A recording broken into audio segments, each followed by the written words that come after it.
Bonjour à tous. Alors aujourd'hui, observons ce que j'appellerais la prise de conscience. On va dire la énième prise de conscience.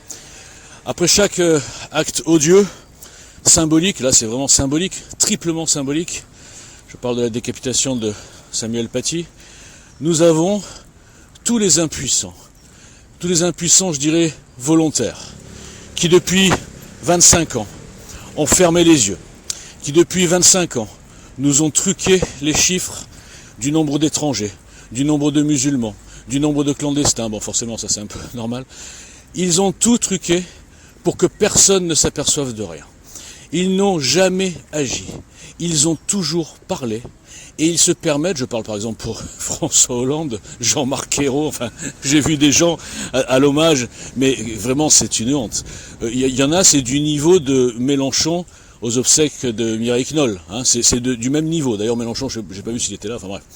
Donc on est toujours dans le même cinéma, dans la même mise en scène médiatique, dans les paroles, dans les gens d'un coup qui s'offusquent, qui se réveillent, comme s'il y avait besoin de ça pour comprendre à quel niveau d'islamisation est notre pays, pour comprendre à quel niveau l'éducation nationale ne forme plus des citoyens français, mais forme des révoltés du Bounty, des gens qui détestent la France, des gens à qui on ne parle que de Vichy, de la colonisation, de la collaboration, de je ne sais pas quoi.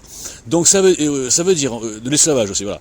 Ça veut dire en fait que comme le programme GL l'a bien perçu, mais bon, pas que nous, hein, tout part déjà de l'éducation nationale.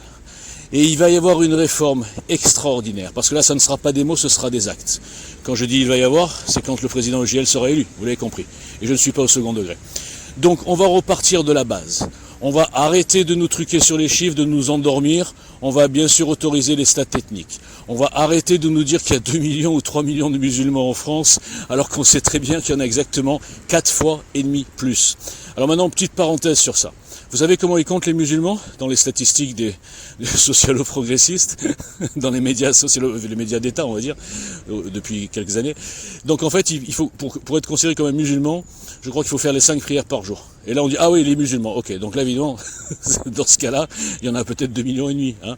J'ai vu une émission sur C'est à vous, et où il disait qu'un tiers des musulmans, à savoir 750 000, voilà, je veux dire, quand on entend ça, on comprend qu'on est manipulé, mais de A à Z. Donc tous ces gens qui ont voulu masquer le problème, avec des masques en ce moment, tous ces gens, tous ces hypocrites, tous ces clientélistes, tous ces gens qui nous ont dit, mais non, la religion, islam, de paix, etc. Alors évidemment qu'il y a une partie d'amour et de paix, hein, on sait très bien. On ne dit pas bien sûr que tous les musulmans sont des futurs terroristes. Mais il y a un climat qui favorise les actes. Parce que ces petits jeunes là, qui ont balancé le prof pour 300 €, ne me dites pas qu'ils n'avaient pas compris ce qui allait se passer. Hein. Vous savez, les jeunes, non, ils sont matures très tôt. Bon. Donc, c'est quoi leur truc? Je pense pas qu'ils font leur prière. Je pense pas qu'ils sont musulmans dans le sens croyant. Non. Ils se mettent dans un camp anti-France. Ils se mettent dans un camp qui déteste et qui insulte la France. C'est tout, ça va pas plus loin. Vous croyez que les petites racailles, les dealers, là, qui disent Wallah sur le Coran de la Mecque quand ils lynchent quelqu'un, ou quand ils poignardent quelqu'un, ou quoi, ils vont qu'ils sont musulmans? Mais non, ils s'en foutent. Au fond, ils s'en foutent. C'est juste, on leur a donné un réceptacle pour être dans le camp des révoltés vengeurs de la colonisation. Sauf qu'ils connaissent même pas l'histoire. Si on leur apprenait ce qu'ils ont fait, leurs ancêtres algérois pendant 200 ans, qui a abouti effectivement à une érection de la France, peut-être qu'ils comprendraient, mais bon, je pense pas qu'ils soient équipés pour comprendre. Donc ils vengent la colonisation, les blacks vengent l'esclavage, mais ils vengent l'esclavage que sur les blancs français. Et oui, parce que dans leur tête, on les a nourris à ça. D'ailleurs, Taubira a bien dit, ne pas faire porter aux Arabes les crimes de leurs ancêtres. Les Blacks, on leur a pas dit que pendant 1200 ans, ce sont pas les Français, les Blancs qui les ont mis en esclavage. Ce sont les Arabes, leurs copains. Les gens qui sont dans leur même bande quand ils crient leur haine de la France. Ils sont complètement lobotomisés. Donc il y a tout à refaire. Et ça passe par une réinformation en profondeur et justifiée et argumentée du pays et de cette jeunesse. Parce que c'est une catastrophe. Donc pour revenir au sujet, évidemment que c'est de la poudre aux yeux. Évidemment que l'autre tocard de Jupiter, il y a 1 an, oui, nous déclarons la guerre contre l'hydre islamiste. Tout le monde a dit, oh là là, il s'est réveillé le mec? Non. Et depuis, qu'est-ce qu'il y a eu?